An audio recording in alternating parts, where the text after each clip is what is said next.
It is the first of the month. You check your banking app, and for a fleeting, beautiful millisecond, you feel like a highly functional, financially stable adult. And then the automatic withdrawal hits. Half of your hard-earned paycheck vanishes into the digital ether, teleported directly into the bank account of a person whose only real job is owning the drywall box you currently sleep inside.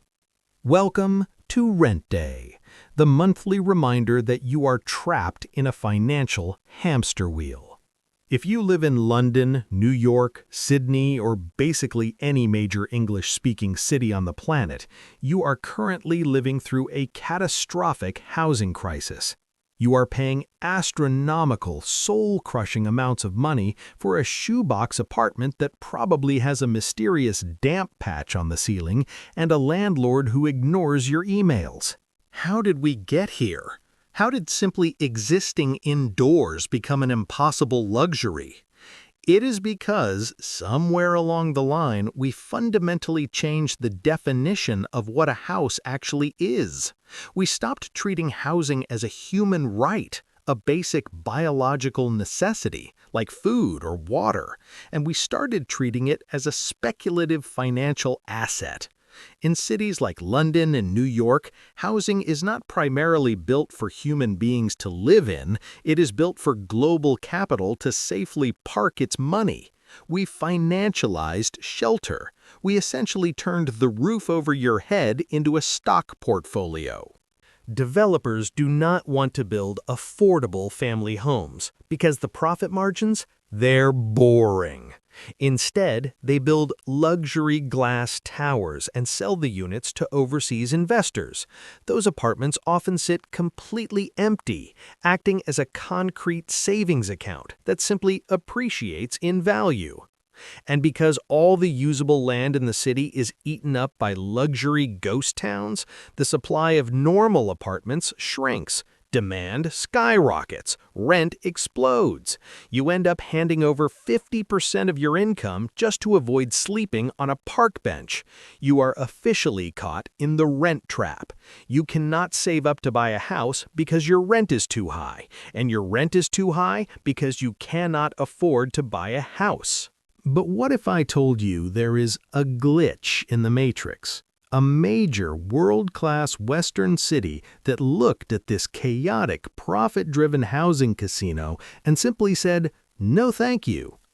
Let's pack our bags and take a trip to Vienna, Austria. Vienna regularly ranks as the most livable city on the planet, and the main reason is that their housing market makes absolutely zero sense to an American or British brain. In Vienna, the average rent is roughly a third of what people pay in London, Paris, or Dublin. We are talking about beautiful, modern apartments sitting right in the heart of the city with excellent public transport links costing you a fraction of what you would pay anywhere else. How is this mathematically possible? Did they discover a magical forest of exceptionally cheap lumber? No. It is because the city of Vienna is the largest property landlord in all of Europe. The local government directly owns and manages 220,000 apartments. On top of that, they heavily subsidize nonprofit housing associations. When you add it all up, a staggering 60% of the entire population of Vienna lives in some form of social, subsidized housing. 60%. Now, if you are from the US or the UK, the phrase social housing probably conjures a very specific, depressing mental image. You're picturing neglected, underfunded concrete block projects pushed to the absolute outskirts of the city, plagued by crime and completely ignored by politicians. But Vienna operates on a completely different philosophy. They believe in a concept called social sustainability. In Vienna, social housing isn't just a grim safety net for the desperately poor, it is for the middle class too. The income limit to qualify for a subsidized apartment is incredibly high, around €57,600 a year for a single person. Because that ceiling is so high, up to 80% of the city's population theoretically qualifies to live in public housing. Why would they do that? Why on earth would the government let middle-class people live in cheap, subsidized housing? Because it creates an intentional social mix. When you walk down the hall of a Vienna apartment building, a doctor lives next door to a barista who lives next door to a teacher who lives next door to a janitor. By mixing everyone together from different tax brackets, you completely destroy the societal stigma of public housing. You prevent low-income ghettos from forming. And because wealthy and middle-class voters live in these buildings, you better believe the politicians make absolutely sure the elevators work, the heating stays on, and the parks are kept perfectly clean. And the design? These aren't brutalist concrete boxes. The city forces developers to compete on architectural quality and environmental sustainability to win these government contracts.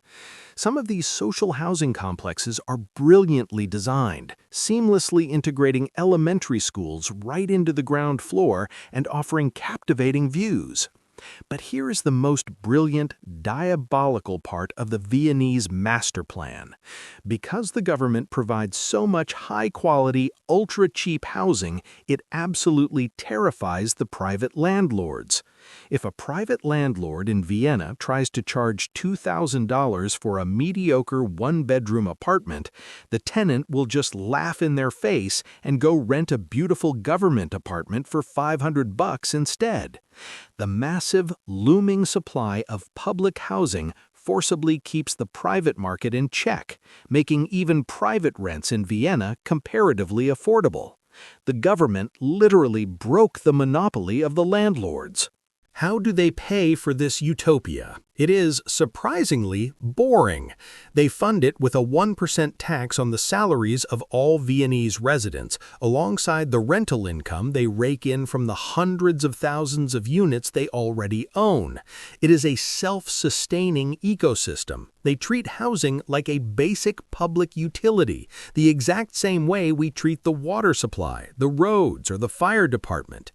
So if Vienna figured out the absolute cheat code to urban living over a century ago, during a period they called Red Vienna, why can't London, New York, or Sydney just copy their homework? Why can't your city do this?